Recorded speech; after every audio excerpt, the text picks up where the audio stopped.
Ya. Ya, muy bien. Vamos a revisar hoy día la sesión de lo que compete al proceso cautelar, ¿no?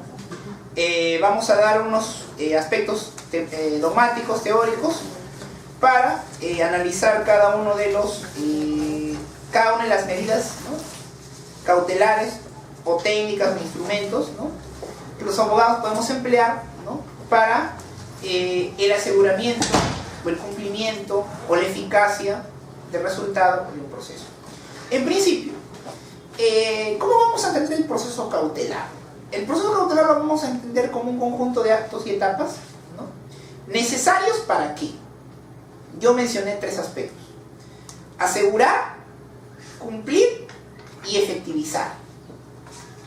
Efectivizar implica que todo proceso tiene un fin, tiene un interés.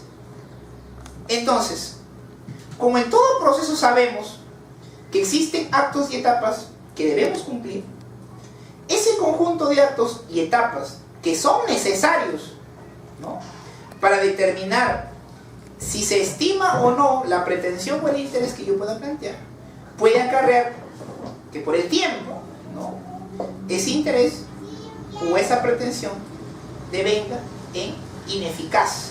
Es decir, la propia naturaleza del proceso en relación a sus actos y etapas hace que el tiempo ponga en peligro, ponga en riesgo, ¿no?, la satisfacción del interés o la pretensión que yo me pueda plantear.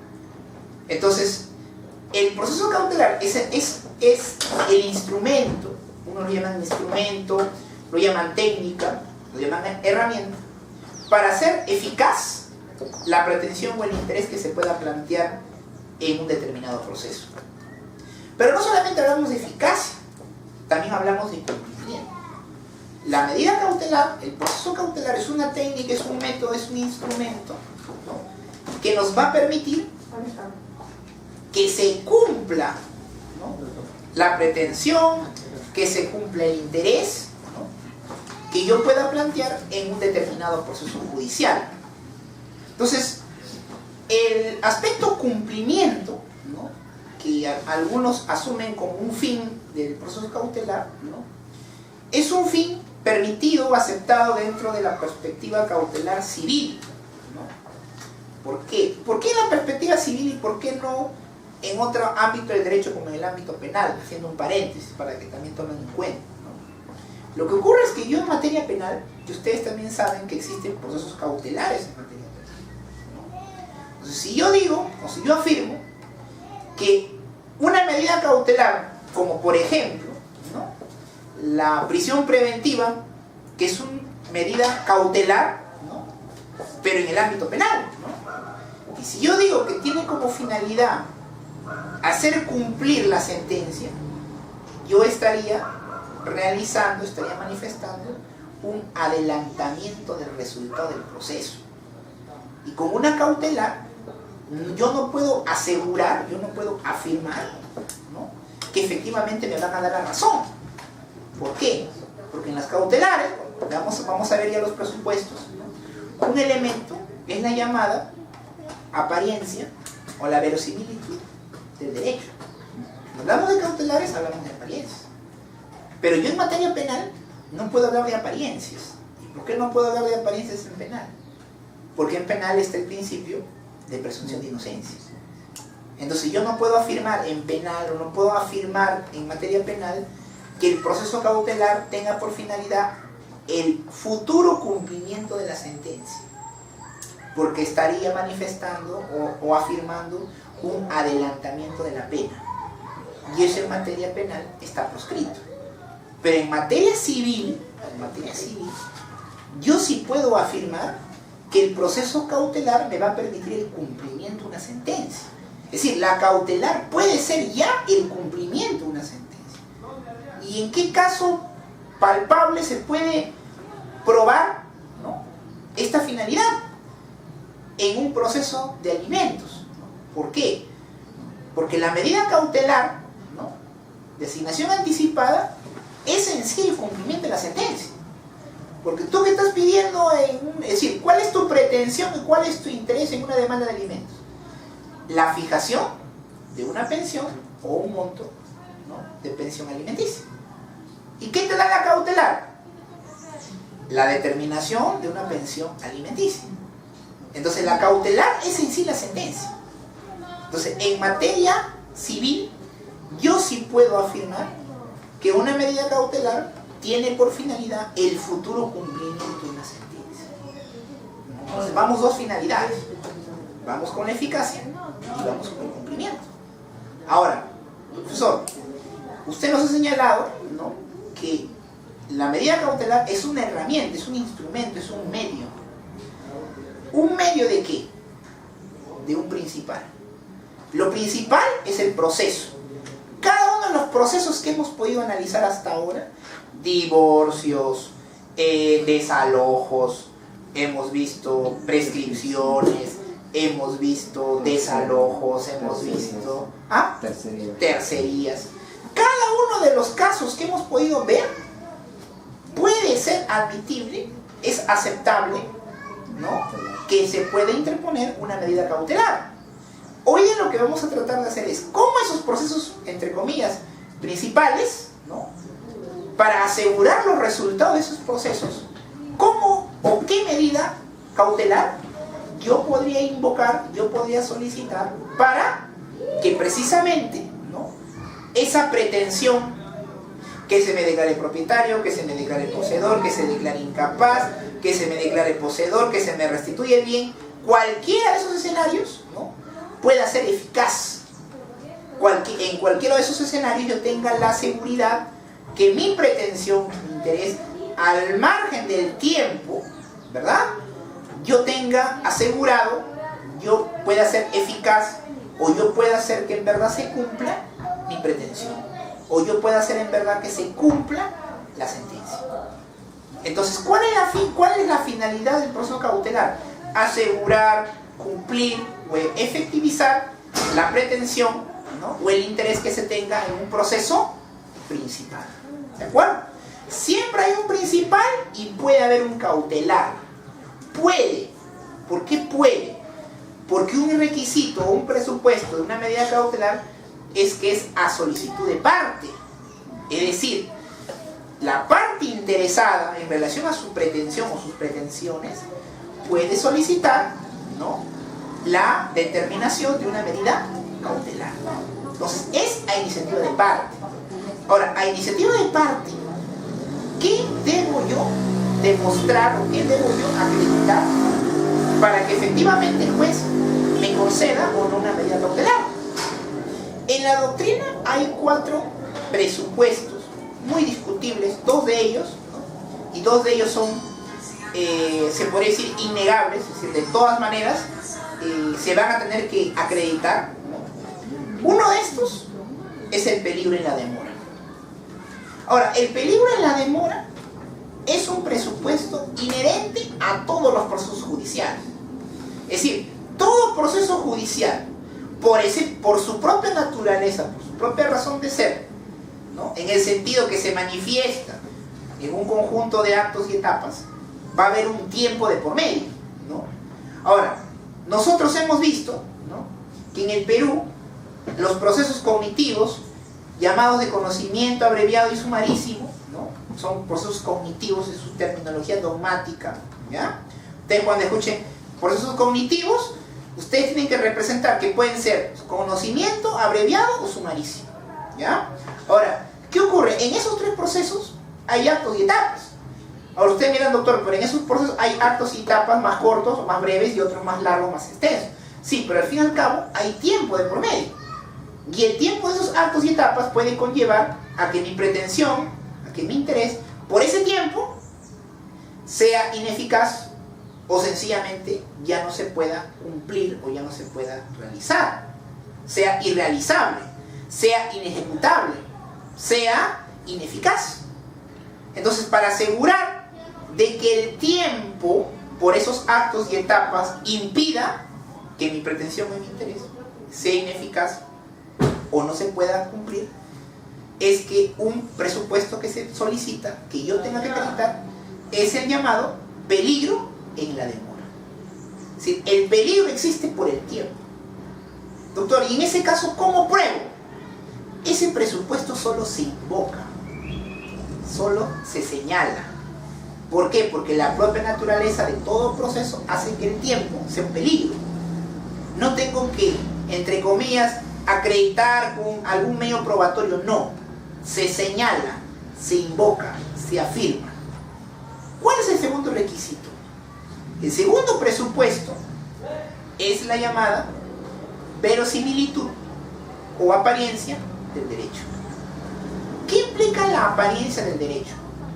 Nosotros algo que debemos tener claro y presente, ¿no?, es cuando yo realizo una demanda, inicio un proceso, llamémoslo el que sea, llamémoslo procesos de alimentos, llamemos proceso de desalojo, llamemos proceso de tercería, llamemos proceso de interdicto, llamemos proceso de interdicción, mejor derecho de propiedad, nulidad del acto jurídico, indemnización, sea cual sea el proceso, nosotros debemos recordar, ¿no?, que un presupuesto para iniciar el proceso es el llamado interés para obrar.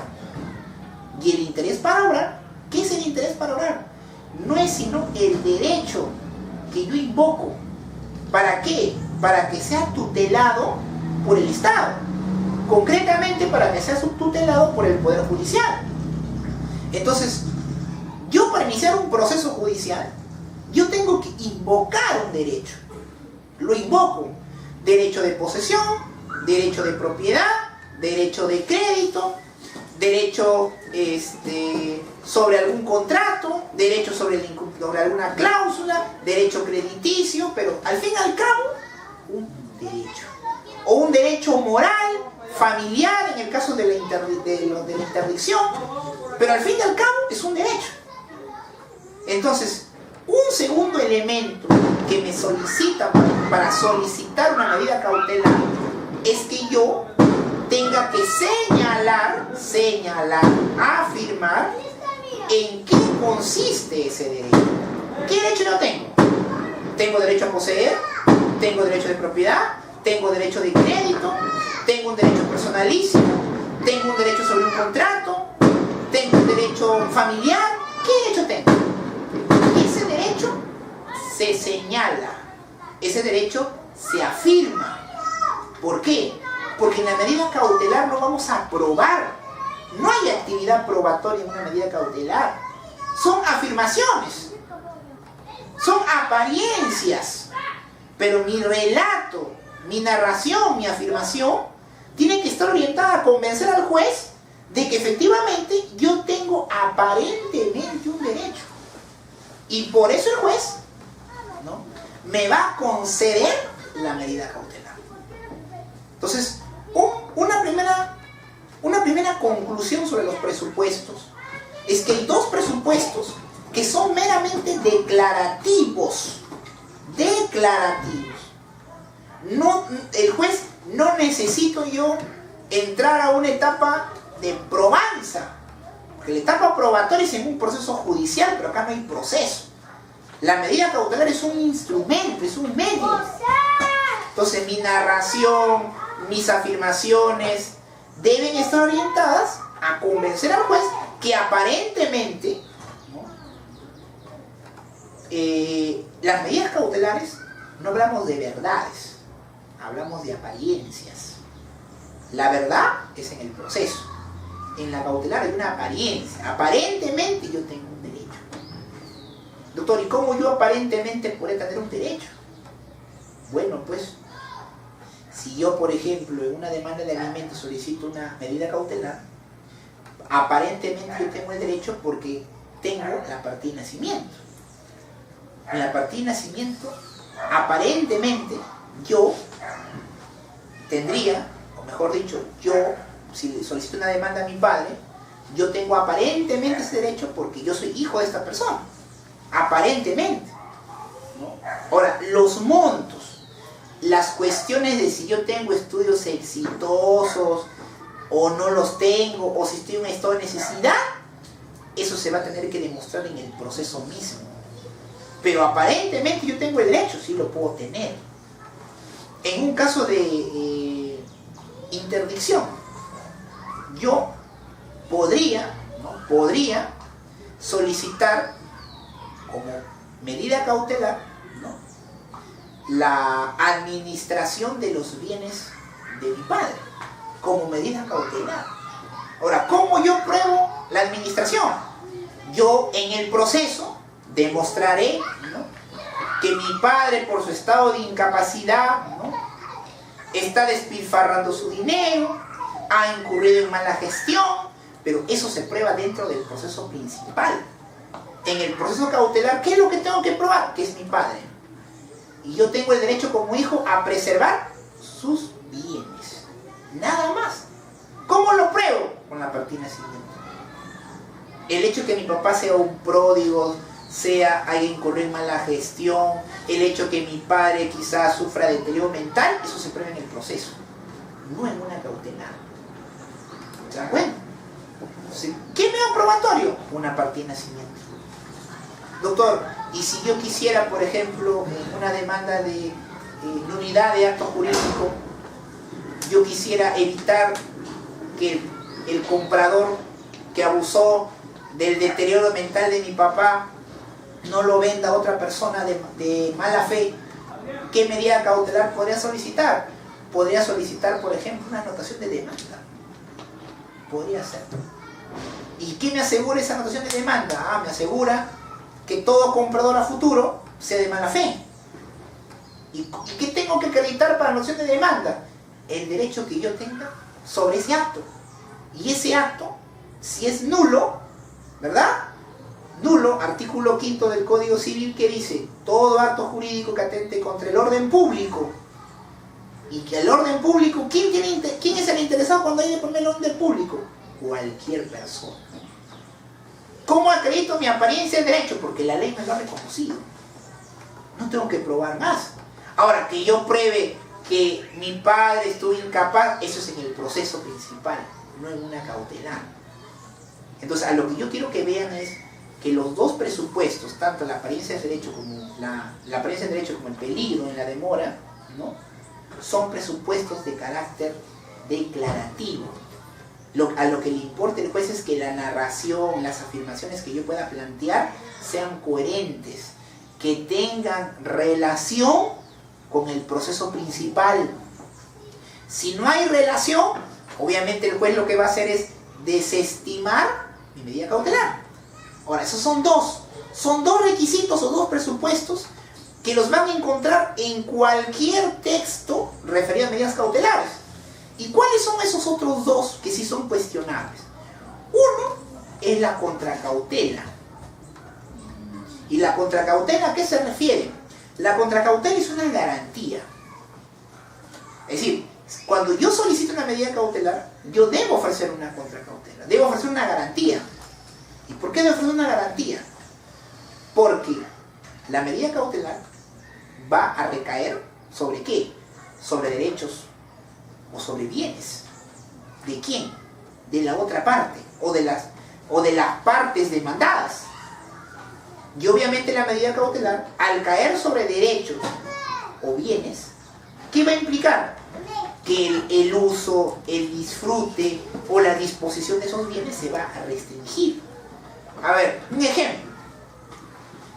Si Erickson, ¿no?, interpone una demanda de nulidad de acto jurídico, ¿no?, contra Juan, que es su papá, y Pedro, que fue el comprador, y yo digo, yo quiero interponer la nulidad porque mi papá tiene 90 años y mi papá adolece de deterioro mental por la edad que tiene, y porque el notario no tuvo, ¿no?, la previsionalidad, ¿no?, de someterlo a exámenes psicológicos, psiquiatras, no lo hizo, y se firmó el contrato, y la compra-venta está registrada. Si yo meto una demanda de nulidad de acto jurídico, perfecto.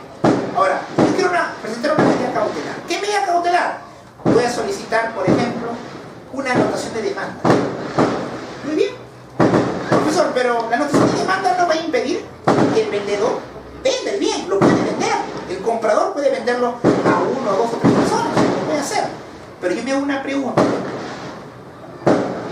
Ese bien sobre el cual pesa una medida cautelar va a tener el mismo valor comercial que un bien que no tenga ninguna medida cautelar. No tiene.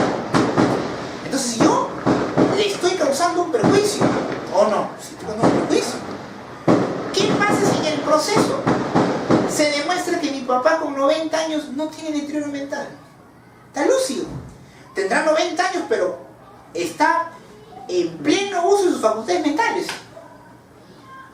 Y ahora, la pregunta está, esa persona que dura el proceso de 1 año, 2 años, 3 años, no pudo venderlo a un precio que hubiera querido, ¿no? ¿Por qué? Porque todos le decían, no, yo te pago 20.000, esa casa vale 100. Pero dicen, no, pero esto está embargada. O pese una medida cautelar, como en este caso una acción de demanda. Entonces, para evitar ese perjuicio que podría originarse, ¿no?, con una medida cautelar, es que existe la contracautela. La contracautela es una garantía. ¿Frente a qué? Frente a un posible daño, ¿no?, que podría ocasionar la medida cautelar sobre el demandado. Ahora, las contracautelas se ofrecen. Es decir, no hay una regla para saber qué contracautela yo debo ofrecer en cada medida cautelar. ¿Me explico? Ustedes se preguntarán, ¿y quién determina las contracautelas? ¿Quién las determina? El juez. No depende de nosotros. Nosotros ofrecemos contracautelas. Ahora, las contracautelas como garantías, ¿no? ¿Qué garantías pueden ser? Pueden ser personales, pueden ser reales, ¿no? Reales o personales. Ahora, usted dirá, doctor, ¿y cómo yo sé cuándo ofrezco una garantía personal y cuándo ofrezco una garantía real? ¿Cómo saberlo? Eso queda a criterio del juez y queda a criterio de nosotros. Me explico. A ver, si yo voy a interponer, ¿no?, un embargo, supongamos, ¿no?, en forma de retención, por ejemplo, sobre caudales de dinero en cuentas de ahorros, ¿no?, y el embargo en forma de retención es, supongamos, por 100.000 soles, la pregunta está, ¿qué medida o qué contracautela yo debería ofrecer? ¿Cuál es la más razonable? ¿Será razonable, por ejemplo, una contracautela personal? ¿Una caución, por ejemplo? ¿O será acaso mejor una garantía de carácter real? ¿No? Quizás un vehículo, quizás una maquinaria, quizás un terreno. Pero si yo fuera a embargar, por ejemplo, un embargo en forma de retención, pero ya no por 100, sino por 30.000 soles, 20.000 soles, en ese caso, ¿cuál sería lo razonable? ¿Una garantía real o una garantía personal? Personal. Una caución por el monto. Entonces yo lo que tengo que pensar, ¿cuál es? Dependiendo la medida cautelar que voy a solicitar, yo determinaré cuándo, por criterio, por razonabilidad. ¿Y qué es lo razonable? Lo razonable es el nexo entre lo que quiero y la realidad. ¿Qué es lo que yo quiero? Embargar por 100. ¿Ya? ¿Y la realidad? Sí, pero son 100. Lo real es, ¿debe ser personal o debe ser real la garantía? ¿Cuál se vincula más a lo que yo pretendo? ¿Algo real o algo personal? Ahora, cuando yo digo de garantías reales o personales, yo puedo ofrecer letras, puedo ofrecer cauciones, puedo ofrecer pagarés, puedo ofrecer hipotecas, puedo ofrecer anticrésis, puedo ofrecer prendas. Todo tipo de garantías, reales o personales, que me permite la ley. Las garantías personales reciben el nombre de cauciones, se llama caución juratoria. Es una medida, es una contracautela de carácter personal. ¿Y en qué consiste esa caución? Significa legalizar la firma ante el juzgado sobre el cual se ha solicitado la medida cautelar. Doctor, y yo puedo ofrecer, aparte de la caución juratoria, que es se dice que es un procedimiento, ¿no?, que se hace en el juzgado que va a decidir si me concede o no la medida cautelar, yo puedo presentar todo tipo de garantías que yo considere que me permite la ley. Sí, no hay ninguna restricción. Es decir, yo puedo ofrecer la contracautela que yo considere pertinente. ¿De qué dependerá eso? Dependerá de la medida cautelar que yo quiera solicitar, que ahora vamos a ver. Y vamos a ver, ustedes me van a decir cuál sería la más razonable a ofrecer como contracautela, ¿no? Ahora, ¿y cuál es el otro presupuesto? O el otro requisito que también es discutible. El otro requisito es el de proporcionalidad. ¿Y qué implica proporcional? Que la medida cautelar debe tener relación con la pretensión. ¿Me explico? A ver. Si vamos a demandar nulidad de acto jurídico, ¿no? ¿Qué medida cautelar sería proporcional? A ver, yo me pongo. La nulidad de acto jurídico es... ¿Qué pretende una demanda de nulidad de acto jurídico? La ineficacia del acto, ¿verdad? Y en un acto jurídico hay sujetos, objetos, ¿verdad? Y fines, ¿no? ¿Cuál es el objeto de un contrato de compra-venta? ¿Cuál es el objeto? Físicamente posible. No. Concretamente, ¿cuál es el objeto? El bien. El bien. El objeto es el bien, ¿verdad? Ya. Entonces, mi pretensión es declarar ineficaz un acto jurídico, pero mi objetivo es el bien, ¿verdad? Mi objetivo es el bien. Ya. Entonces, yo me pregunto, dentro del abanico de medidas cautelares que yo tengo, ¿no? ¿Qué medida cautelar será proporcional a mi pretensión? Vamos a dar una gama para responder a esto, ¿no? Vamos a ver algunas medidas cautelares, ¿no? Las más recurridas, que hoy día vamos a analizar de manera sucinta y aplicativa, ¿ya? Tenemos los secuestros, tenemos los embargos, tenemos las medidas de ejecución forzada, las llamadas medidas cautelares innovativas y de no innovar, y tenemos a la llamada anotación de demanda. Todas estas cuatro medidas cautelares son las que regula o reconoce nuestro Código Procesal Civil. Embargos, secuestros, medidas de ejecución forzada y la llamada anotación de demanda. Entonces, un requisito es que una de estas cuatro medidas cautelares debe tener relación con lo que yo pretendo. ¿Qué es lo que yo pretendo? Yo pretendo que el acto jurídico se declare ineficaz. Y ese acto jurídico tiene por objeto un bien. Entonces yo tengo que analizarlo. Vayamos a analizarlo. ¿Qué ocurre en un secuestro? Hay dos tipos de secuestro. El llamado secuestro conservativo y el llamado secuestro judicial. En ambos casos la característica básica y principal es el desapoderamiento. Voy a desapoderar a una persona de un bien. Ahora yo me pregunto, yo en una demanda de nulidad de acto jurídico podría desapoderar del bien al demandado. No puedo, no se puede. ¿Por qué? Porque el fin que yo tengo en esa demanda es que se declare nulo el acto. ¿Qué relación hay entre desapoderar y la nulidad del acto jurídico? No hay relación. Entonces tendría que descartar el secuestro. Descarto el secuestro. ¿Qué me queda? Me queda la medida cautelar de innovar o no innovar. Pero, a ver, innovar. Ya, yo quiero que cambie la situación. A ver, ¿quién está en posesión del bien? El comprador. Ya, ¿yo puedo cambiar eso con una cautelar? No puedo. Ahora, yo quiero que se mantenga, no quiero que se mantenga, yo quiero que eso cambie. Entonces, no puedo interponer una medida cautelar de innovar o no innovar tampoco. ¿Podría interponer una demanda de ejecución anticipada? Tampoco, no se puede, porque es un proceso muy complejo, no se puede. Entonces vamos descartando ya dos tipos. ¿Qué me quedan? Me quedan los embargos. Vayamos a los embargos. ¿Puede ser un embargo en forma de retención? No, porque el embargo en forma de retención se dirige, tiene relación con caudales de dinero. Entonces no puedo. ¿Puede ser un embargo en forma de administración? No, porque el embargo en forma de administración se refiere básicamente a cómo se manejan, cómo se desarrollan, cómo se deciden las actividades, principalmente en el sector de personas jurídicas.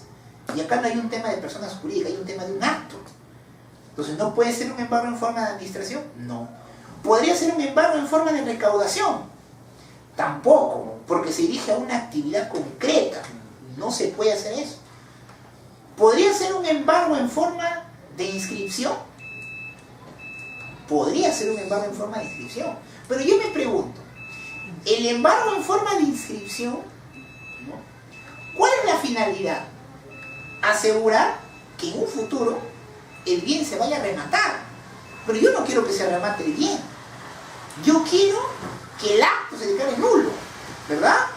Entonces tampoco puede ser un embargo en forma de inscripción. Entonces, ¿podemos descartar los embargos? Los descartamos. ¿Y qué nos va a quedar? Nos queda la anotación de demanda. Es decir, la anotación de demanda sí es proporcional a mi pretensión de nulidad de acto jurídico. Ese razonamiento que he hecho se tiene que hacer en todos los casos. Si ustedes en cada caso que tengan tienen que analizar qué relación tiene mi pretensión con la cautelar. Y ahora hemos visto un caso, hoy vamos a ver todo lo que hemos visto lo vamos a ver en materia cautelar. Y vamos a ver cuál es proporcional o no. Doctor, una pregunta. ¿Y si yo me equivoqué y planteé otra medida cautelar, el juez lo puede adecuar? No puede. El juez no puede. ¿Por qué? Porque la proporcionalidad es un requisito, es un presupuesto para la concesión. Y más aún, recordemos que una medida cautelar en materia civil lo decide solo el juez y no escucha a la otra parte. No lo va a escuchar. El juez con lo que tú le das va a decidir. Punto. Al otro no lo va a escuchar. La otra parte va a saber cuando le caiga la medida cautelar. Cuando el juez cumpla la medida cautelar. Cuando el juez haga eficaz la medida cautelar. Pero antes no lo va a escuchar. Entonces, ¿eso qué significa? Que la medida, el proceso cautelar es formalísimo. No hay margen de error. Si me equivoco en la proporcionalidad, sencillamente el juez lo que va a hacer es desestimar mi medida. La va a desestimar. Entonces, ¿cuántos presupuestos tiene toda medida cautelar? Tiene 4. Dos que son meramente declarativas. La apariencia y el peligro en la demora. Meramente declarativas. Y 2 que se vinculan ¿con qué? Se vinculan con la pretensión. La pretensión va a determinar la contracautela y la pretensión va a determinar también la proporcionalidad o la relación que debe tener la medida cautelar, ¿no?, con mi pretensión. Si no hay esa proporcionalidad, si no hay esa relación, sencillamente el juez va a desestimar la medida cautelar. Ahora, doctor, entonces, ¿y qué pasa si yo cumplo con esos 4 presupuestos? Si yo cumplo con esos 4 presupuestos, lo que va a hacer el juez es ejecutar o declarar fundada la solicitud cautelar. ¿Y el demandado qué puede hacer? El demandado tiene, o el ejecutado con la medida cautelar, tiene 2 opciones. 1, u oponerse a la medida cautelar, que implica la oposición. La oposición es un medio de impugnación. ¿Para qué? Para que el propio juez que ordenó la medida cautelar resuelva si mantiene la medida cautelar o sencillamente la declara ineficaz. Es decir, la desestima. ¿Cuál es el segundo medio impugnatorio? La apelación. Pero en la apelación, ¿qué va a ocurrir? El juez que ordenó la cautelar no va a resolver esa impugnación, la va a resolver un superior. Entonces los abogados, cuando hay una medida cautelar, tenemos 2 opciones. O impugnamos para que el mismo juez resuelva, ¿no?, o la sometemos a una instancia superior. Doctor, ahora, ¿cuál es lo más conveniente? Depende del caso. ¿Por qué depende el caso? Porque si yo apelo, yo me tengo que imaginar que mientras no resuelve el superior, esa medida cautelar es eficaz y se tiene que cumplir. En cambio, si planteo la oposición, el mismo juez que ordenó la medida cautelar tendrá que resolver. Y eso ya depende de qué, depende de cada caso. Si yo cuento con instrumentos, medios probatorios que me permitan cuestionar la apariencia, que me permitan cuestionar la proporcionalidad o que me permitan cuestionar la contracautela, ¿no? Entonces en ese caso es razonable que quizás lo más conveniente sea oponerme. Pero si yo de verdad no encuentro elementos o instrumentos que me permitan cuestionarle a ese juez que ordenó la medida cautelar, lo razonable sería en todo caso que ya plantee un recurso de apelación. ¿Por qué? Porque en un recurso de apelación se van a ver criterios, puntos de vista. Entonces ya los puntos de vista que maneje ese juzgado puede ser que a nivel del órgano superior no sean los mismos. Entonces en ese caso sería lo razonable una apelación.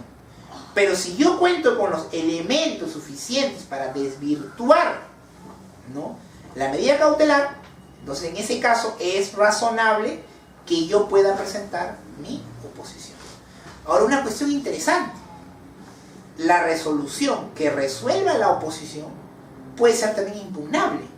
Es decir, sobre el resultado de la oposición puedo apelar. También puede darse esa situación. Claro que en ese caso va a ser sin efecto suspensivo, es decir, no voy a suspender la ejecución de la medida cautelar. Es decir, lo que uno debe tener claro es que en todo proceso, como en este caso el proceso cautelar, hay la posibilidad de la doble instancia. Es decir, ustedes lo que tienen que pensar es que no hay proceso en que no exista doble instancia. En este también hay. La decisión es sin escuchar a la otra parte, pero el proceso cautelar tiene dos instancias. ¿Depende de quién? Depende del ejecutado. Doctor, ¿y si en caso la solicitud cautelar es desestimada, también podría apelar? Claro. La apelación es un medio impugnatorio para cualquiera de las partes. ¿Para qué? Para principalmente cuestionar el resultado, ¿no?, de una decisión judicial. Profesor, por una cuestión terminológica. ¿Es correcto que yo diga que exista sentencia cautelar? No hay sentencia cautelar. El proceso cautelar se resuelve mediante un auto. ¿Y por qué? Porque la medida cautelar en sí es una solicitud. Es una solicitud cautelar. Recordemos que los autos, ¿qué resuelven? Resuelven incidentes y resuelven solicitudes. Y la medida cautelar es una solicitud. Si es una solicitud, entonces, ¿cómo se resuelve? Se resuelve mediante un auto. O sea, que hay un auto. Hay un auto que resuelve la solicitud cautelar. Y todo auto sabemos que puede ser objeto de un recurso de apelación.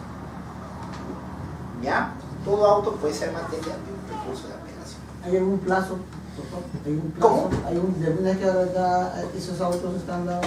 ¿Hay algún plazo? 3 días. 3 días. 3 días. Después ya no, ya. Después Ya queda firme. Queda firme. Queda firme la cautelar. La cautelar, Esa medida no, cautelar. esa medida cautelar. Ahora, también es cierto que las medidas cautelares pueden variar. Se puede variar. ¿Y de qué depende que se varíe una medida cautelar? Depende básicamente de que los hechos que dieron lugar a la medida cautelar puedan cambiar. Aunque es muy difícil que una medida cautelar cambie. Por lo menos en materia civil es muy difícil.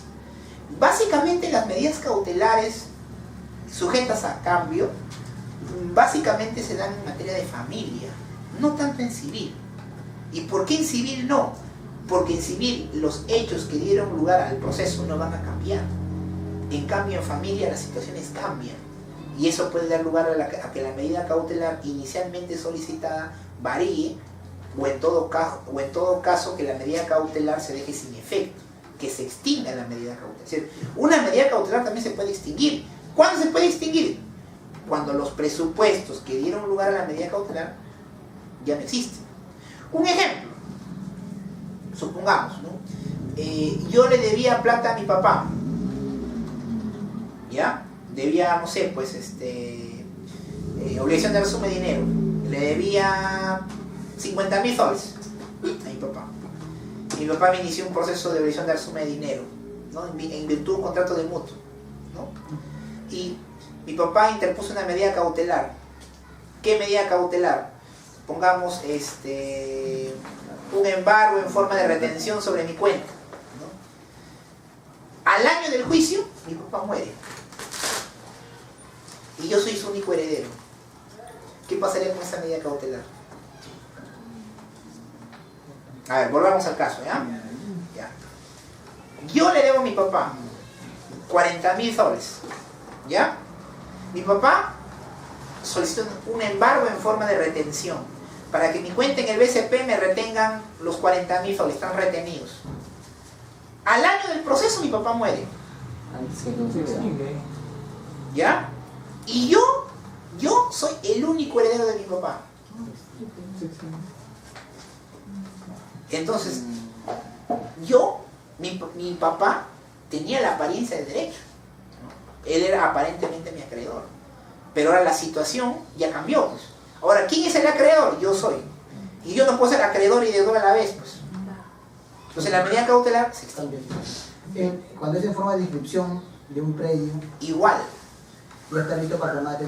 Por ejemplo, en el paso del tiempo puede perder el Supongamos, ya, a ver, vamos con un previo, ¿ya? Supongamos que yo le debía a mi papá dinero y mi papá me embargó un tercero, porque no es el papá. ya, un tercero. Yo le debía dinero a un tercero, ¿no? Ya.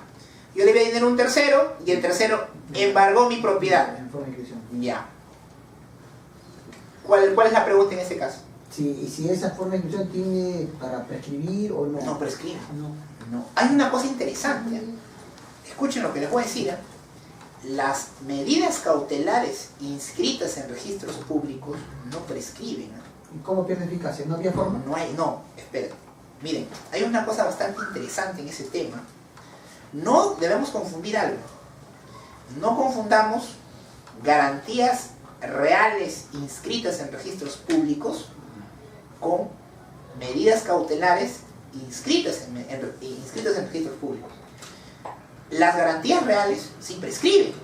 La hipoteca, ¿no?, constituida a favor de personas naturales o jurídicas, en el caso de las jurídicas que no pertenezcan a entidades bancarias, prescriben a los 10 años.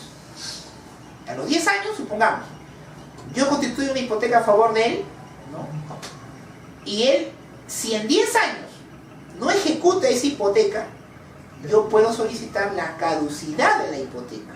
Se puede solicitar la caducidad, ¿no? Pero otra cosa muy diferente. Dentro de un proceso habría que pedir la caducidad. No, a nivel de registro público, Solamente administrativamente. Pero ojo, siempre y cuando la hipoteca sea a favor de una persona natural o jurídica que no pertenezca al sector bancario. ¿Por qué? Porque los bancos tienen las entidades bancarias tienen otro tipo de beneficios diferentes, Para garantizar. ¿ya? Para hacer su crédito y todo lo demás, ¿ya? Pero entonces, a los 10 años esa hipoteca puede caducar, podría caducar, pero si existiría un embargo en forma de inscripción sobre el bien de él, no hay caducidad, no hay prescripción. Ahora, ¿por qué no hay eso? Ya. Hace poco, ¿no?, ya el Registros Públicos estableció un precedente registral justamente sobre el tema de la caducidad y prescripción de los títulos, ¿no?, inscritos en los registros públicos por mandato judicial. ¿Y cuál es el criterio que se ha establecido? El criterio es el siguiente. El ente administrativo, un registrador, emite resoluciones y decide conflictos también, ¿no? En el caso se suscitase una controversia, ¿no?, entre el título, entre los requisitos, ¿no?, y el órgano jurisdiccional también resuelve conflictos. Pero ¿qué ocurre? Una resolución administrativa no puede declarar ineficaz una declaración judicial, no se puede. Entonces, ¿qué significa esto? Que yo puedo tener un embargo sobre mi bien de hace 10, 15, 20 años por un juez, por un juzgado de Chaclacayo, Antevitarte, La Victoria, por quien sea, y esa medida cautelar está vigente. Existe, ese caso está embargado. Yo puedo solicitar al registrador, señor, ha pasado 20 años del proceso, quiero que se deje sin efecto la medida cautelar. No puede. ¿Y qué debo hacer? Tengo que ir al juzgado y solicitar la extinción de la medida cautelar, siempre y cuando los presupuestos cambiaron. Es decir, por ejemplo, ¿no?, una cosa que a veces le pasa a mucha gente, ¿no? Le pagan, no sé, pues al banco o a quien sea, le pagan la hipoteca, es decir, el crédito que tenían con el banco, le pagan. El banco dice, ya, concluyó el proceso, se acabó el proceso, ya. El juez emite una resolución, se da por concluir el proceso por cuanto las partes han llegado a una transacción, ya pagó. Pero, ¿qué pasa si hay una medida cautelar de embargo en forma de inscripción sobre la casa del deudor? El hecho que haya concluido el proceso no significa que la medida cautelar de registro público se evaporó, desapareció. Esa medida cautelar existe. Entonces, ¿qué hay que hacer en ese caso? A ese juzgado hay que solicitarle la extinción, para que ese juez le diga a los registros públicos que deje sin efecto la medida cautelar. Porque si no, muchos dicen, pero ¿por qué sigue la inscripción? Si yo ya pagué. A ver, usted pagó el principal, pero el proceso, es decir, la medida cautelar es un proceso. Es igual que un proceso sumarísimo, conocimiento, igual. Y tiene actos y etapas. Y recordemos más, todo proceso en materia civil es iniciativa de parte. Nosotros no pensemos que el juez de buena gente lo va a hacer, porque no lo va a hacer. Eso es iniciativa de parte. Tú tienes que solicitar eso. Solicitar que a nivel registral se deje sin efecto esa medida cautelar. Y la medida cautelar puede estar años. Y usted puede decir, pero doctor, yo ya pagué todo. También has pagado todo, pero una cosa es el principal y otra cosa es el cautelar. Ahora, muchos nos dicen, pero el principal depende del cautelar. Claro, depende del cautelar. Pero es que el cautelar determinó un acto fuera del proceso. ¿Y cuál es ese acto fuera del proceso? La inscripción en los registros públicos. Y ese acto, el único que lo puede dejar sin efecto es el juez. Doctor, y si el juez se murió, el expediente existe. El juzgado, yo creo que más, a veces siempre dicen, no, que el juez deberá, un ratito, pero el juez se muere,